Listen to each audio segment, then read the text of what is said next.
Quelle place pour l'Europe à l'heure de la reprise mondiale? C'est ce grand sujet qui a été choisi pour l'édition 2014 du Printemps de l'économie organisée par les économiques de Turgot. Alors pour présenter et commencer à aborder cette problématique, je reçois aujourd'hui Pierre-Pascal Boulanger, président fondateur des économiques de Turgot. Bonjour Pierre-Pascal Boulanger. Bonjour. Alors première question, vous posez, vous, la question dans le cadre du Printemps de l'économie, l'Europe au placard ou l'Europe au rencard? Si vous deviez faire, vous, un pronostic, il serait plutôt optimiste ou pessimiste? S'il s'agit de savoir si l'Europe sera au rencard de la reprise mondiale, on peut faire une réponse à deux niveaux. On a quelques petits facteurs conjoncturels qui effectivement sont plutôt favorables à une reprise de la croissance. D'un autre côté, c'est encore beaucoup trop récent et c'est beaucoup trop léger. Et deuxièmement, si on fait un retour vers le passé, on a connu déjà des phases de retour de la croissance. Et quand on compare sur le long terme, si on fait un trend et qu'on regarde la croissance aux États-Unis, par exemple, de 2000 à 2013, et si on regarde le même trend en Europe, la croissance a été 2 fois moins forte en Europe qu'aux États-Unis. Donc la faiblesse de la croissance en Europe par rapport aux États-Unis, mais aussi par rapport à la moyenne mondiale, c'est vraiment pas un phénomène nouveau. Ça a l'air d'être un phénomène de long terme. Donc ça permet quand même de douter, est-ce que vraiment l'Europe sera au rencard de la reprise mondiale? Alors, comment faire pour sortir de cette croissance faible? Qu'est-ce qui plombe aujourd'hui la croissance?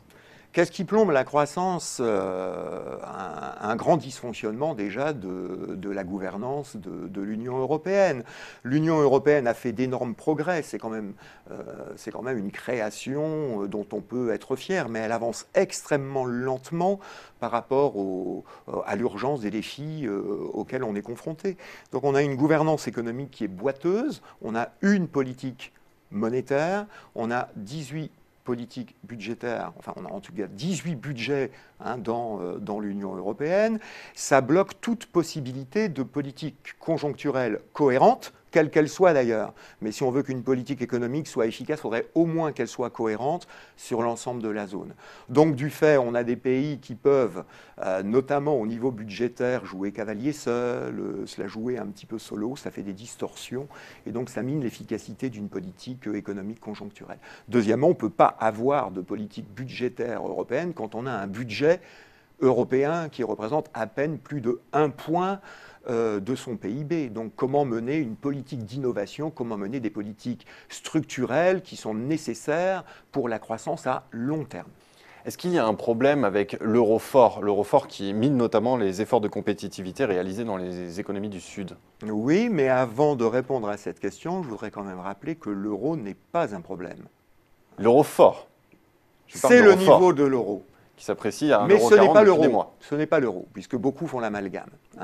Malgré l'euro, l'Union européenne est excédentaire.